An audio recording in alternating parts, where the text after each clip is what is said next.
കേരളത്തിലെ റെയിൽവേ പാതയുടെ ഇരട്ടിപ്പിക്കലിന്റെ പ്രധാന നിർമ്മാണ പ്രവർത്തനം നടക്കുന്നത് ആലപ്പുഴ വഴിയും കോട്ടയം വഴിയുമുള്ള കായംകുളം എറണാകുളം പാതയിലാണ്.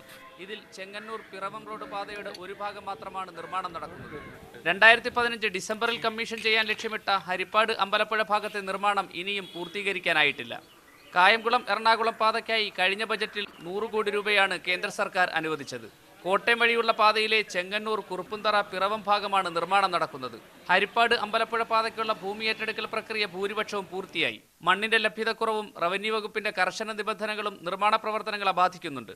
ഞാൻ പ്രത്യേകമായിട്ട് മുഖ്യമന്ത്രിയോട് ആവശ്യപ്പെട്ടു, സ്റ്റേറ്റ് ഗവൺമെൻറ് ഇക്കാര്യത്തിൽ സ്ഥലമെടുപ്പ് കാര്യത്തിൽ ഒരു ജാഗ്രത കാണിക്കണം, സ്പെഷ്യൽ ടീമിനെ വെക്കണം, അതിന് ഫാസ്റ്റ് ട്രാക്ക് കൊടുക്കണം.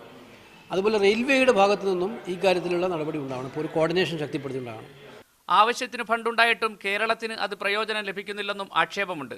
നിർമ്മാണ പ്രവർത്തനങ്ങൾക്ക് നേതൃത്വം നൽകുന്ന കൊച്ചിയിലെ ചീഫ് അഡ്മിനിസ്ട്രേറ്റീവ് ഓഫീസ് നിർത്തലാക്കിയതും ഉദ്യോഗസ്ഥരെ നിയമിക്കാത്തതുമാണ് പാത ഇരട്ടിപ്പിക്കലിന് ചുവപ്പ് സിഗ്നൽ വീണത്. സമ്മർദ്ദം കാരണം അഡ്മിനിസ്ട്രേറ്റീവ് ഓഫീസ് പുനഃസ്ഥാപിച്ചെങ്കിലും നിർണായകമായ ദിവസങ്ങളാണ് നഷ്ടമായത്. ക്യാമറ പേഴ്സൺ മാഹിനൊപ്പം യു ഷൈജു, മീഡിയ 1, ആലപ്പുഴ.